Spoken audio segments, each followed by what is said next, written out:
Meet the leader of the far-right British National Party, Nick Griffin. He's put the party in the headlines with a brand new image, moderate, community-based. This year, the BNP has capitalised on the race riots and the events of September the 11th and polled some of its best-ever election results. The party wants your vote. It claims to have abandoned its racist, violent and anti-Semitic past.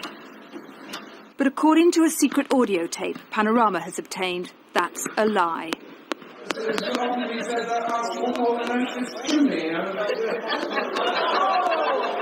There were racist jokes, and when the song started, the response was the stiff right-arm fascist salute, widespread amongst the audience. There was no suggestion from Nick Griffin or the stewards that this was unwelcome. Those are the words of a top BNP insider revealing to Panorama the true face of the party. And we've discovered people with criminal records from top to bottom of this self-styled party of law and order. Here's Tony Lacombe. Yep. He is a member of your advisory council. He's got 5 convictions.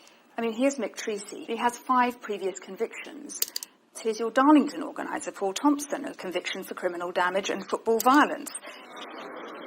For 5 months, Panorama has been investigating what Nick Griffin and the BNP really stand for.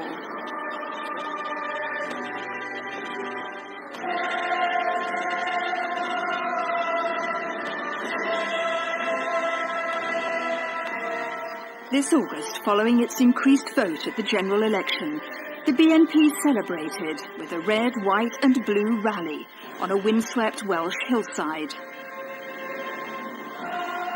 It was a gathering of the party faithful, a gathering to proclaim their arrival into the political mainstream. We're here this weekend to have a good time, to recharge our batteries, to let the kids meet other kids and so on, and enjoy themselves. It's also political to show people that we're not a party of confrontation, violence, problems, trouble and hatred. We are a party motivated by one word, above all else, love.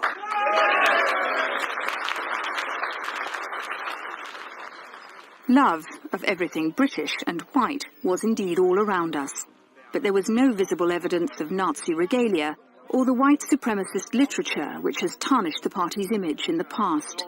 The leadership had ordered such items shouldn't be put on display. The BNP's new look seems a far cry from the old boots and bully boy image, but how fundamental are the changes that have taken place within the party? We uncovered increasing evidence of a secret, darker side to the BNP, in contrast to the public face that they're trying to present to the British electorate. We've put our evidence on a special Panorama website. The man making the next step. Last year, on St George's Day, Nick Griffin spoke at a private meeting of white nationalists in Texas. We've obtained a video of the speech. Beside Mr Griffin sat David Duke. Mr Duke is a former leader of the Ku Klux Klan, an organisation with a violent history of lynchings and murders of blacks. Nick Griffin confided in his right-wing audience that he and his party had a new strategy to sell their ideas to the British people. There's a difference between selling out your ideas and selling your ideas. And the British National Party isn't about selling out its ideas, which are your ideas too, but we are determined now to sell them. And that means basically to use these saleable words, as I say, freedom, security, identity, democracy. Nobody can criticise them. Nobody can come at you and attack you on those ideas. They are saleable. Back in this country, in Wales, on the farm where he lives, Nick Griffin sends out very different signals. You made it very clear to those American extremists that you were trying to make the BNP's message more saleable. You hadn't given up on your principles, you were just concerned to present it in a different way. We haven't given up on our principle that mono-racial countries, mono-ethnic countries are more stable. It's far easier to preserve human rights and freedom within those, whereas multiracial societies always end up going down the road of tyranny.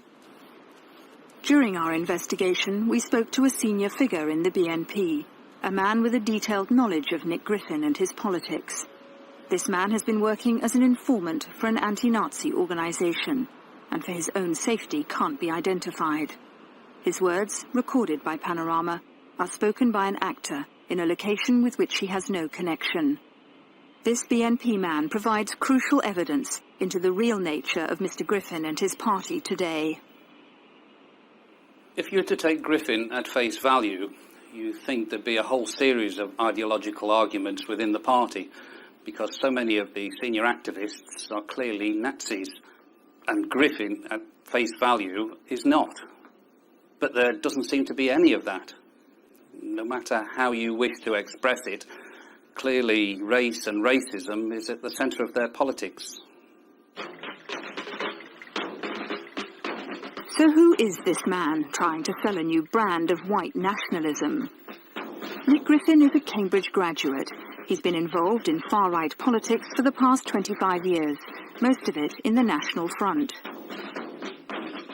A firm believer in forcible repatriation, Nick Griffin also believed there was a Jewish conspiracy to rule the world, and that Hitler's Holocaust against the Jews was a lie. It didn't happen. The National Front had supporters in unexpected quarters. Nick Griffin even visited Tripoli in 1988 at Colonel Gaddafi's expense to seek funding from the Libyan regime. In 1995, Mr. Griffin joined the British National Party. 3 years later, in 1998, he was given a 2-year suspended sentence for distributing race-hate material. The following year, he became leader of the BNP and set about apparently transforming the party. We're still the party which opposes the imposition of a multiracial society on this country. Where we have changed is that the British National Party, say 3 years ago, had become a wholly unrealistic policy of compulsory repatriation of all non-whites and their descendants. We've looked at that and feel that's neither possible nor fair nor achievable. So it's voluntary repatriation. Absolutely. You've left behind the old policies of compulsory repatriation? Yes, completely. But the evidence from our senior source within the party presents a very different view. Griffin and his right-hand men are pushing relationships with journalists. You might say putting a spin on things, I suppose. It's like putting old wine in new bottles. You take the old traditional racist views and you put them in a way that's not quite so nasty. Then if you don't put people off instantly, like on the doorstep, you can then draw them into your racist views. That's what Griffin's all about. Just a series of media stunts. I want you to welcome the leader of the BNP, Nick Griffin. The political highlight of the Red, White and Blue rally in August was Nick Griffin's keynote speech. His message to the party rank and file, BNP activity in the community was exposing the failure of the other main parties to protect British white citizens. The BNP, he claimed, was attracting new members in untapped middle-class areas. What about Stafford? Simon Darby's up there recently organising a new group of people. It's an English county town. Superficially, it's very wealthy. What Simon's found there is our people, some of the ex-soldiers who served this country, living in derelict stables. Living in derelict stables because they're homeless. These are people who a couple of months ago were living in hostels for people who are homeless, preparatory going on to getting a flat. And they've been thrown out of their hostels. Why? To make way for asylum seekers. Yeah. We decided to investigate Mr. Griffin's dramatic account of people being driven out of hostels by asylum seekers. We went to Stafford, where a local BNP activist introduced us to the homeless men. All of them admitted to drug and alcohol abuse. Basically, we're all in the same situation, yeah? No, we're not. But, yeah, right? We're getting Kosovos, we're getting this, we're getting that, the other, yeah, right? But what happens to us, you know what I mean? What happens to us? All the lads here know I'm a member of the British National Party. They know my political views, but I don't try to indoctrinate them or anything. I do it as an individual. We have to say that these guys are on the street. We've got no specialist facility, but Stafford Borough Council has just housed 147 asylum seekers. If Stafford Borough Council can find the resources to house these people from abroad who have contributed nothing to British society, why can't it take a look at our most vulnerable citizens and do something about their plight? Stafford is only a miniature of what's going on in the country as a whole, where they're throwing people out of hostels there to make room for asylum seekers. That's just a miniature of this entire country. That's not what Stafford Council told us when we asked them about Mr Griffin's claim. We went down to Stafford and we met a BNP member who was working with some of the homeless. He told us that there were 147 asylum seekers being housed by the local council. Is that the case as far as you know? I don't know. Well, that's what he told us. He told us very clearly there were 147 asylum seekers being housed by the local council. But the local council said there was actually only one family being housed. I mean, these are just lies. I think you probably find, I don't know the circumstances, but I think you'll find... Well, the circumstances are he said 147 and there was just one. I think you'll find, for instance, that a local authority will classify people as asylum seekers until they've been accepted for residence, whereupon, all of a sudden, they're not asylum seekers anymore. No, I think... As far as the council's concerned, as far as ordinary people, they are. Well, the council was quite specific. Only one family had sought asylum. So where is the 147? I don't know where the figure came from. There's other evidence of the BNP playing fast and loose with the facts about asylum seekers. Last October, the Wembley Observer reported Brent Council's plan to reduce its 16,000 long-term waiting list for houses by moving some homeless families on a voluntary basis to Newcastle.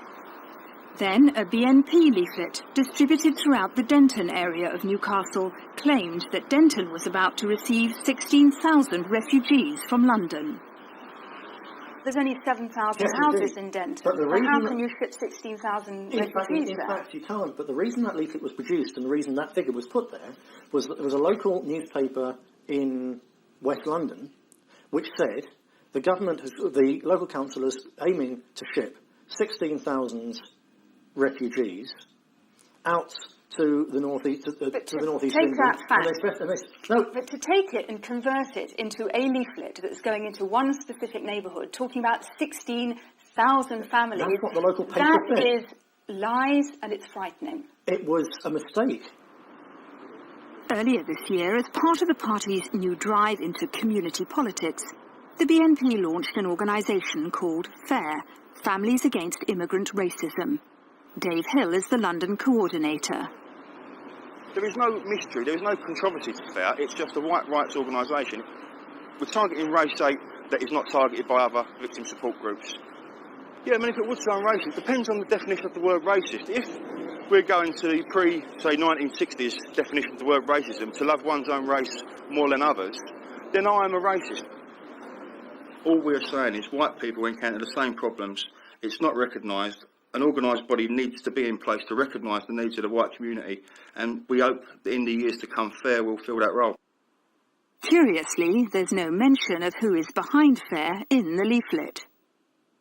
When people contact us, the first thing I would say to someone over the phone is, you do realise FAIR is a circle of the British National Party. The majority of people know, some people don't. On this, there's no mention of the BNP? No. Why? We didn't initially put it on our leaflets because we basically wanted the press to find out so we could get some publicity out of it, and it worked.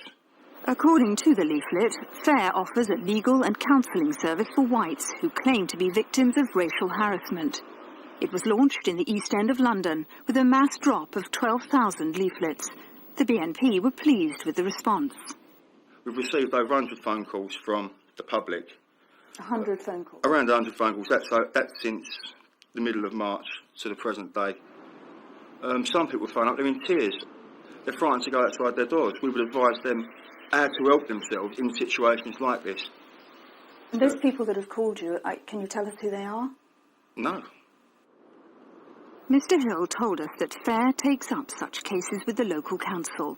We decided to make some inquiries of our own. We contacted Tower Hamlets Council to see if their housing department or social services knew of FAIR or had dealt with cases where FAIR was acting on behalf of local white residents. The answer to both questions was no. The council in Tower Hamlets is a fanatically anti-white, left-wing council.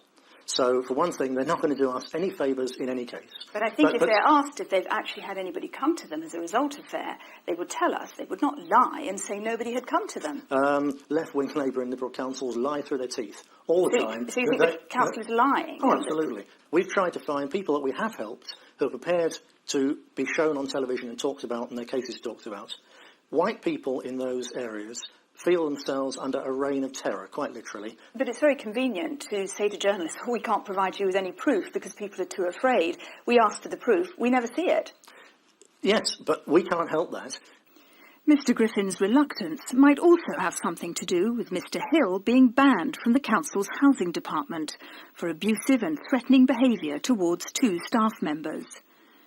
In the absence of any proof of his services to the community, Panorama decided to put Mr Hill's claims to the test. We asked a local pensioner to call him with a query about reporting verbal harassment from local kids. Hello? Hello, is that Dave? Speaking. This is Harry. I phoned you last night, mate. Oh, that's right, yeah. An actor plays the part of the pensioner, but this is a recording of the pensioner's actual conversation with Mr Hill, whose advice was unorthodox, to say the least. Have you actually said it's racial? I don't know whether one's going to work, you see. Well, in fact, it does work now, because the law has changed last February, and a racial crime now, or a racial offence of any sort, has to be regarded as racist by the police if anybody connected to that crime, be it you or someone who witnessed it, regards it as racial. No, hang about. These kids are talking a language I've never heard of, so I don't know what that's saying. Well, you've got to use a bit of creative licence there for your own benefit. Okay. When you say that to the police, let's just say these people have said, why are you living here, you white B or you white C, right? Now, if you tell the police that this is racial, they have to put it down as racial, and then it has to go to the top of their list. It becomes priority. So, BNP advice is to lie to the police. Also, I would advise you to do this. This is very important. If you go to your doctor and tell your doctor that you're suffering extreme stress, what he'll do, he'll put you on antidepressants. Don't have to take them, you can wash down the toilet. And BNP advice is to exaggerate to a doctor. You really need to say to these people, I'm being racially abused. You have to say to the police, the council, and ask for a counsellor to speak to you. One bit of advice I'll give you is don't tell them you've spoken to us. Right. I mean, you do know we are, don't you? Yeah. Yeah. And whatever you do, don't mention the BNP. Lies, exaggeration, evasion, the reality behind the party's community politics. You see, what Griffin is doing, he's putting out an image, particularly to the media, that doesn't have a great deal of substance to it. As far as fair is concerned, instead of saying, we hate Packies, if they're black, send them back, you say, the multiracial society isn't working, it's causing problems. And then you can home into that and exploit it to make it sound reasonable to ordinary people. And what could be more reasonable to ordinary people than a party with a history of racism offering the hand of friendship to Britain's ethnic communities? This man, Colin Smith, has been involved in far-right politics since the late 1980s. Now he's part of a 3-man team leading a brand new organisation set up by Nick Griffin, the BNP's Ethnic Liaison Committee. What is the idea behind the so-called Ethnic Liaison Committee that the BNP has set up? That was set up just very recently, initially to accommodate support from growing numbers of ethnic supporters. Growing numbers of ethnic supporters? Yeah, you mean there are actually blacks and Asians who support the BNP? Yes. It's not a recent thing. It's happened over the years, but it's becoming more common now. So how long is it since you set up this Ethnic Liaison Committee? It's formally about 8 weeks ago. And in that 8 weeks, how many new members of the ethnic community have you attracted onto your committee? We don't know yet because inquiries are still coming in. We're still talking to these people. So you've actually had inquiries? Yes. How many? Yeah. I couldn't say. Dozens? Hundreds? Dozens. It's not many at this stage. It sounds a bit vague. It is, because it's very new. It is vague, it's very new. We're still building it up. The setting up of this committee has gone down very badly with some of the membership. There are those who have simply said, I joined the BNP because it's a white man's party, and this is outrageous. But there are others that have stepped back and said, hang on, this is very smart. We're now getting publicity of a type that we've never had in the party before. Media interest was further encouraged when Mr. Griffin appointed Lawrence Rustam to chair the new Ethnic Liaison Committee. Mr. Rustam is half Turkish. He's unique within the BNP because the party's constitution quite clearly states that members have to be of British or European ethnic descent. We thought the Ethnic Liaison Committee might be introduced at the Red, White and Blue rally. Oddly, that never happened, and Mr. Rustam didn't show his face. We're all standing up, we're all to fight. Now it's time to build a brighter, whiter day. I mean, there is some indication that your members aren't terribly happy about the fact that Mr. Rustam is a member of the party. There's still a small proportion of the party which weren't happy about this, and they didn't know before he was a member, even though he's been a member for 10 years. Basically, I think they're being daft about it and taking a point of principle to a totally illogical extreme. So you did have problems? We had a few problems from that, from a tiny minority, yes, but that's not why he didn't turn up. He didn't turn up because he was working at the time. We asked the BNP if they could put us in touch with the elusive Mr. Rustam. We were given his home number, a meeting was arranged. But then, only a few hours later, he phoned back to say that he wouldn't be available. Until next March. Mr. Rustam isn't alone in not wanting to be filmed. At the rally in August, we weren't allowed in the tent during the evening's cultural programme of folk plays and songs. We caught up with Nick Griffin the next day to ask him why his members were so camera-shy and why we'd been banned from filming what had been billed as entertainment the previous night. This event wasn't for the mass media, it was for our people, so our people's wishes come first. So we said, right, that part of the event, that's purely for you. But there was nothing there which was, outrageous or evil or insightful or anything like that. We have obtained a tape recording, clear evidence of what did go on that evening. Most people would find it offensive, but not apparently Mr. Griffin and senior members of his party who were there.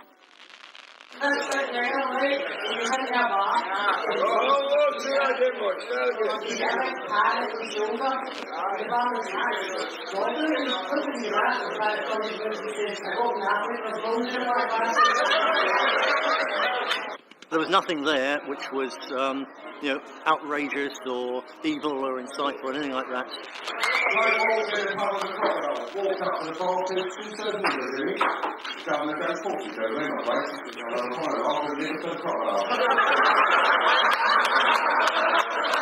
There was nothing there which was, outrageous or evil or insightful or anything like that.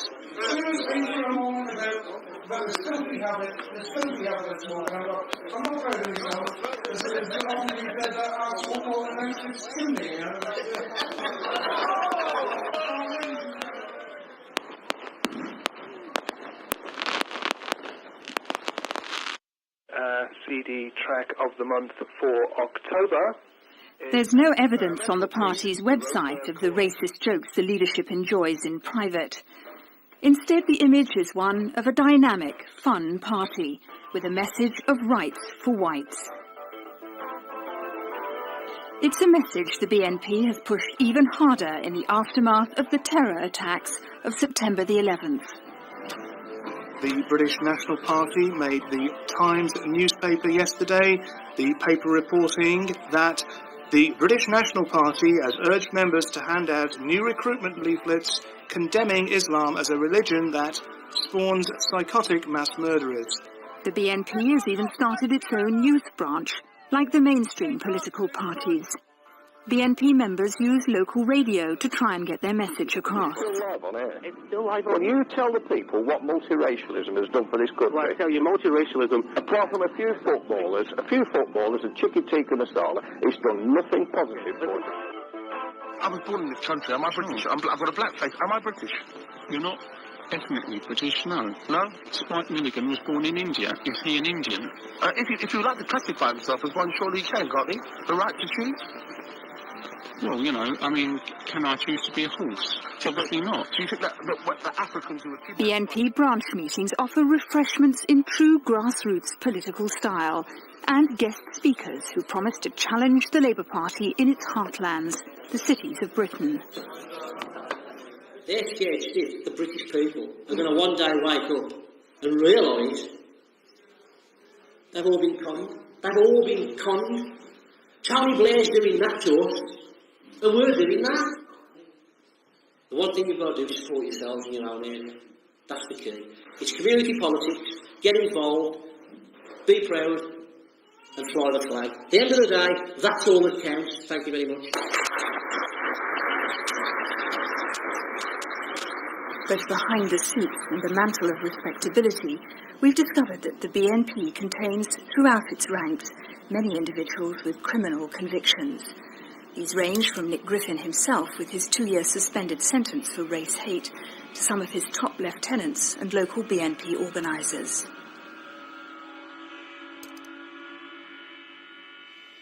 You have actually got some pretty colourful people still at the top of your organisation. I mean, you know them well. I've just got a few photos here. Here's Tony Lacombe. Yep. He is a member of your advisory council. He's got a very grand title, Group Development Organiser. He's got 5 convictions for bombs and bomb preparations and for attacking a member of the Jewish community. No. I mean, should this man be on your advisory council today? Well, first of all, there's several things he hasn't got. He hasn't got a conviction for a bomb. He said a bomb went off in his car. If a bomb went off in his car... It's not a conviction, though. If a bomb had gone off in his car, what would he be doing alive today? He was playing as a silly juvenile. He was playing, as many juveniles do, with an overgrown firework, which went bang. And the judge accepted he wasn't a terrorist, so he gave him a conviction for unauthorised possession of this sort of thing, and that was it. But as the evidence on our website makes clear, Tony Lacombe was no juvenile. He was 25 years old at the time. He didn't have a firework, he had a nail bomb. At his house, the police discovered 10 hand grenades, 2 petrol bombs, detonators and timing devices. He was sentenced to 3 years in prison for making explosives.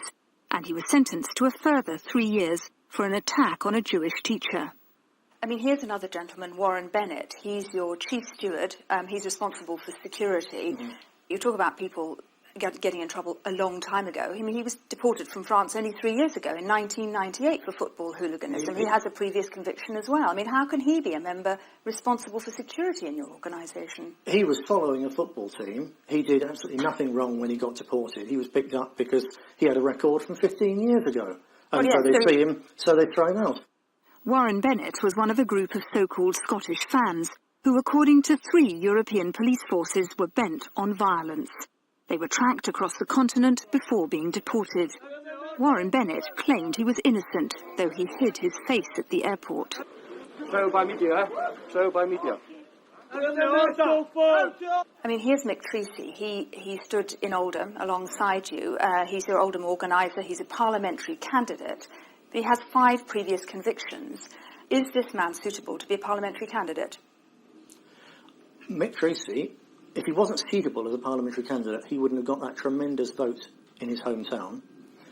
I've walked around estates in Oldham with Mick Treacy, and on some of those rough estates where the Labour Party is now detested as being the party of the Muslims, Mick Treacy is regarded as a local hero. Mick Treacy is going to be a councillor. Yeah, he's a rough diamond. We've got rough diamonds. But, rough diamonds? Yeah. You've got people with loads of convictions at the very top of your party. But you see, there's lots. Here's your Darlington organiser, Paul Thompson, a conviction for criminal damage and football violence. Here's a gentleman... I could give you hundreds of people like this because we've got thousands of members. So it doesn't really matter to you that these top members of your organisation have convictions? If they were to go and do something like that now, they would be out immediately. Last month, the BNP held an event it called its annual college. Organisers from all over the country met to discuss the party's strategy and tactics for next year's local elections. Amongst those who attended, seen here greeting Nick Griffin, was Neil Kilty, a well-known football hooligan in the recent past. And David Hannam, branch organiser for Hull, A man convicted only last year for producing and distributing a racist and anti-Semitic leaflet. Also present, a familiar face, Colin Smith from the Ethnic Liaison Committee, a man with multiple convictions, including possession of an offensive weapon. Yet Mr. Smith sits on the BNP's top body, the party's advisory council. You might think that Griffin would want to surround himself with more respectable people and get rid of the thugs and hooligans. Despite the press and hype, there just isn't the vast army of ordinary people wanting to join the party and get involved. They just ain't there. Despite all his talk about wanting to join mainstream politics, Griffin believes he still needs violence to take power, so he'll continue to need these people around him in the party. Saturday, April the 28th. Oldham Athletic were playing at home to Stoke City. Rival football hooligans joined forces and marched through an Asian community on their way to the stadium.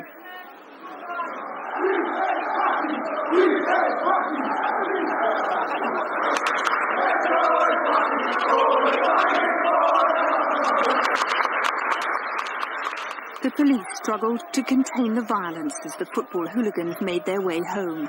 It marked the start of several weekends of rioting among gangs of white and Asian youths in several towns across the north of England. Some of those involved were members and supporters of an extreme right-wing organisation known as Combat 18.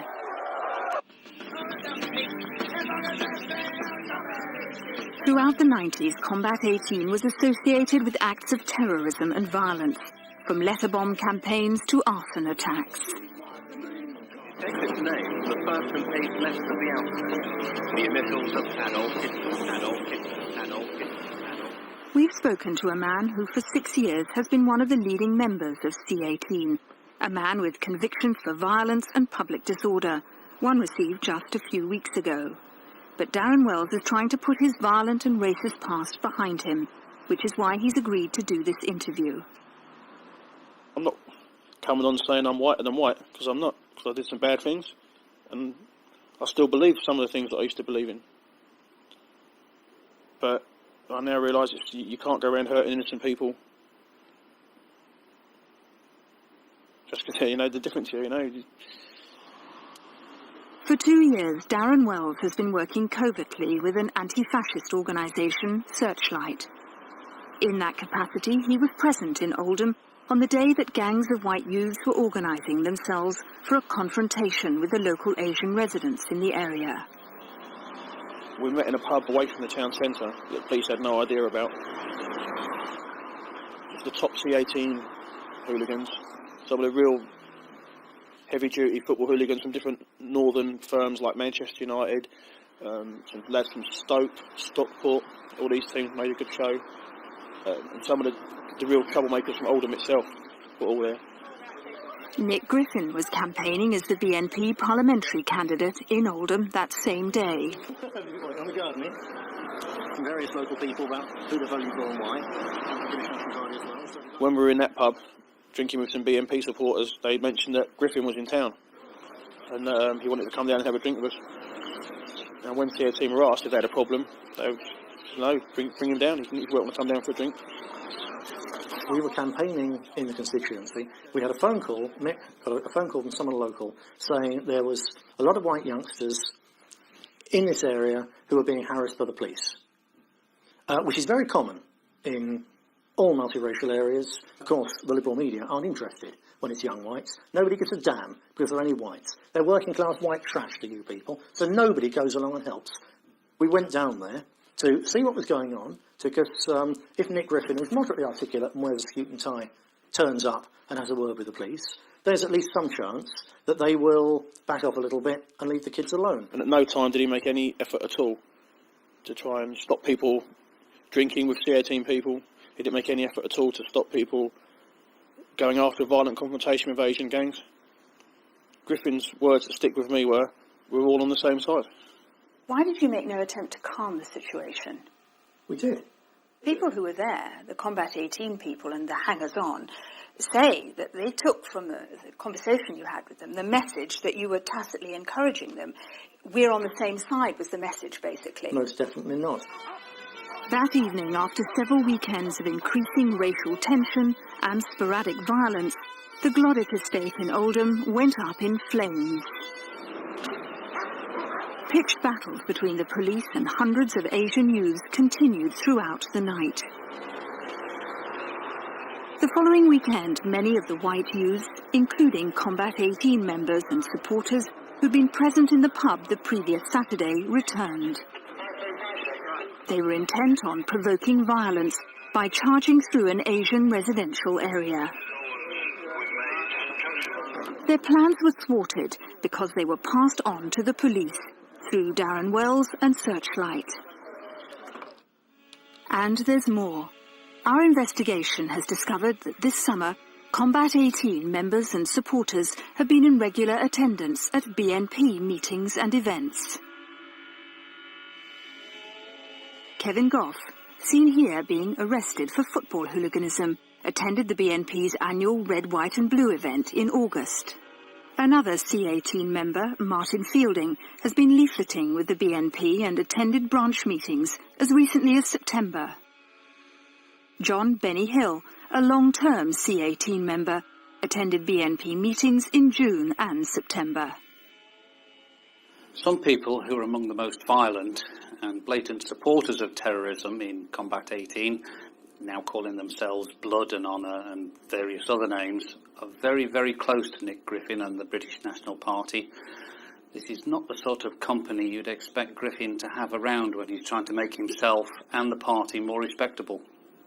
So once again, the so-called New Style BNP is just a front run by old-style extremists, many of them with violent and antisocial backgrounds.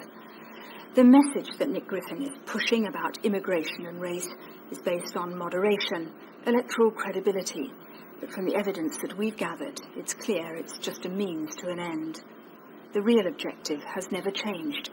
Perhaps one day, once by being rather more subtle, we got ourselves in a position where we control the British broadcasting media, and then we tell them really how serious the immigration problem was. And we tell them the truth about a lot of the crime that's been going on. If we tell them really what multiracialism has meant and means for the future, then perhaps one day the British people might change their mind and say, yes, every last one must go. Perhaps they will one day.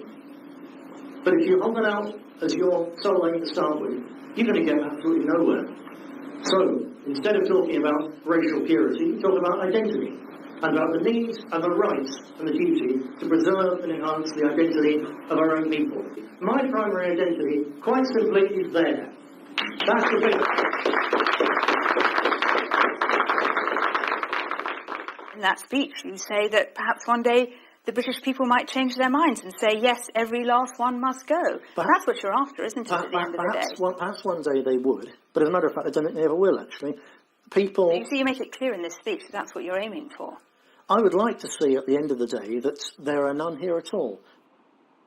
It looks as though the party has made a fundamental change from forcible to voluntary repatriation, because that seems more reasonable. But nobody in the party seriously believes that if they came to power, there would be ethnic minority people living happily in this country. People say parties lie to get into power. Why shouldn't we? Griffin says that compulsory repatriation might even put off racist voters because of the image of forcing people onto boats at gunpoint.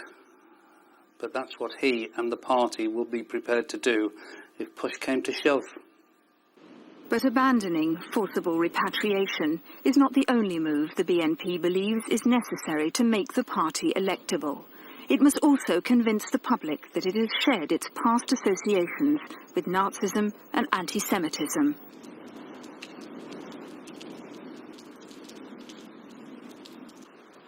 Can anyone any longer doubt the truth of German atrocities? And yet, shall we remember these things in 10, 15, 20 years' time? It would be wise if all of us retain a lasting memory of the horror of this place. In 1998, Nick Griffin made the following statement. I'm well aware that the orthodox opinion is that 6 million Jews were gassed and cremated and turned into lampshades. Orthodox opinion also once held that the earth was flat. I have reached the conclusion that the extermination tale is a mixture of Allied wartime propaganda, extremely profitable lie, and latter witch hysteria. What is your position on the Holocaust? Do you believe that 6 million Jews were killed by the Nazis?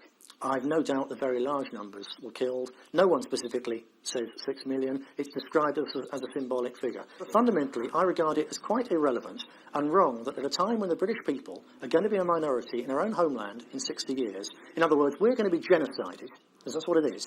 At that time, along come the liberal media with this big club marked Holocaust and bashed me over the head with it. But you're not prepared to say how many you believe did die. I think it's a yardstick for a lot of people when they're judging whether a party is racist or not, or indeed has a problem over the Holocaust. It is a yardstick that people use. What do you believe? I'm saying it's quite irrelevant. I don't know.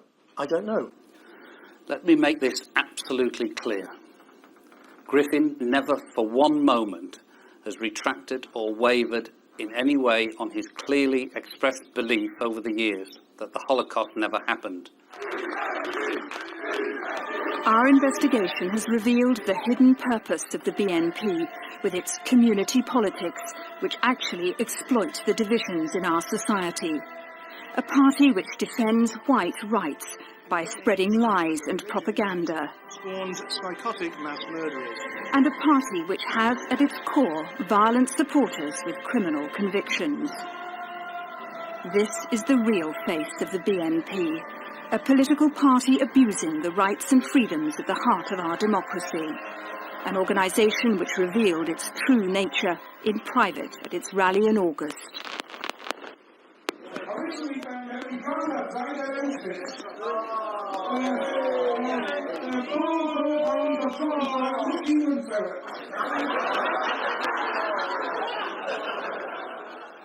And when the cameras weren't there, the mask came off as well. There were racist jokes, and when the song started, the response was the stiff right-arm fascist salute, widespread amongst the audience. There was no suggestion from Nick Griffin or the stewards that this was unwelcome. Then, late in the evening, in the beer tent, they were playing SS marching songs on a cassette. Nick Griffin was there, as were members of the leadership group. This was all seen as perfectly normal.